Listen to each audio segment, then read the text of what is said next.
tarik, cabut, keluarkan benih dia. Yang ni benih tau. Bawah ni ada benih. So, tarik, lepas tu letak kat sini balik. Sebab benda ni boleh hidup balik. Welcome to Asian Pakistan, mypertanian.com. Saya MK. Tuan-tuan dan puan-puan, terima kasih kerana terus menyokong page kami, mypertanian.com. Hari ini, MK nak ajar satu perkara penting yang harus semua orang kena tahu. Apa tu? Baik tuan-tuan, sebaik mana boleh, ramai orang nak tanam, memang suka bunga, memang suka pokok, tetapi tidak tahu cara penjagaan pokok yang betul. Kenapa MK cakap macam tu? Setiap kali MK pergi site visit Reki untuk cek pokok-pokok bunga tempat kawasan customer tu, ramai orang tak maintain satu benda tu. Apa tu? Maintain pokok bunga.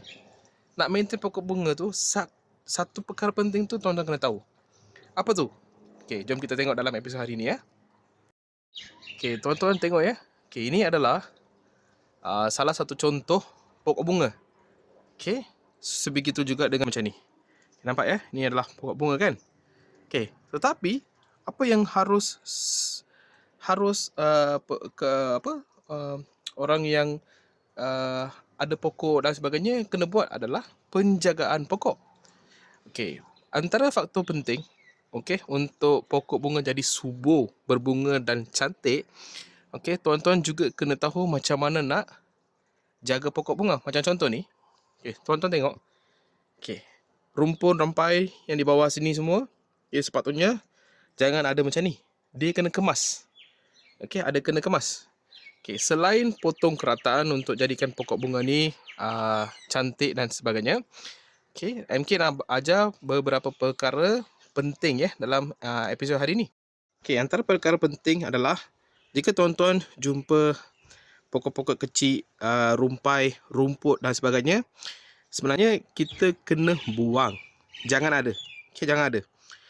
Ramai orang dia pakai mesin potong, dia potong kan. Masalahnya ketika potong, dia tak mati secara keseluruhan. So, jikalau tuan-tuan ada masa, tarik, cabut, keluarkan benih dia. Yang ni benih tau. Bawah ni ada benih. So, jangan bagi benih semua ada di sini. So, kita kena tarik, cabutkan. Lepas tu, jangan letak di sini balik. Jangan tarik, lepas tu letak kat sini balik. Sebab benda ni boleh hidup balik.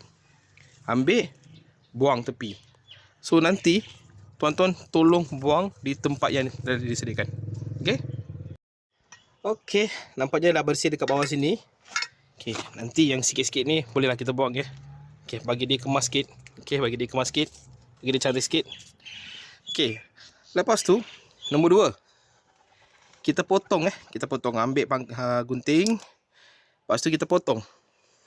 Untuk MK biasanya tak nak tengok bahagian kat bawah macam ni. So, saya akan potong bagi dia kemas.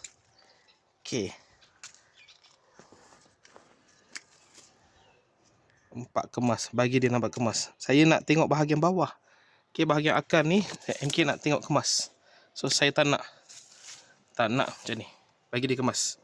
So, kita boleh gemburkan tanah lepas ni kan. Senang kan? Nampak ni? Lepas tu kita gunakan pencakar. Kita bersihkan sikit. Pencakar ni dia akan tolong bersihkan sikit.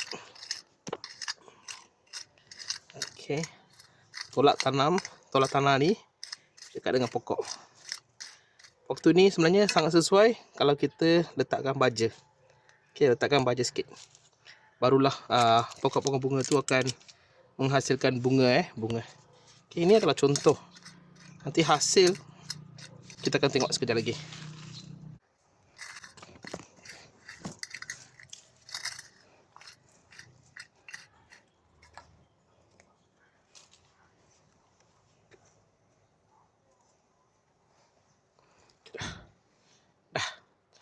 Lepas tu, jika nak lagi cantikkan sikit, ambil batu, buat nak kata apa, susun batu tu semua supaya tanah yang kita simpan kat sini tak lari keluar.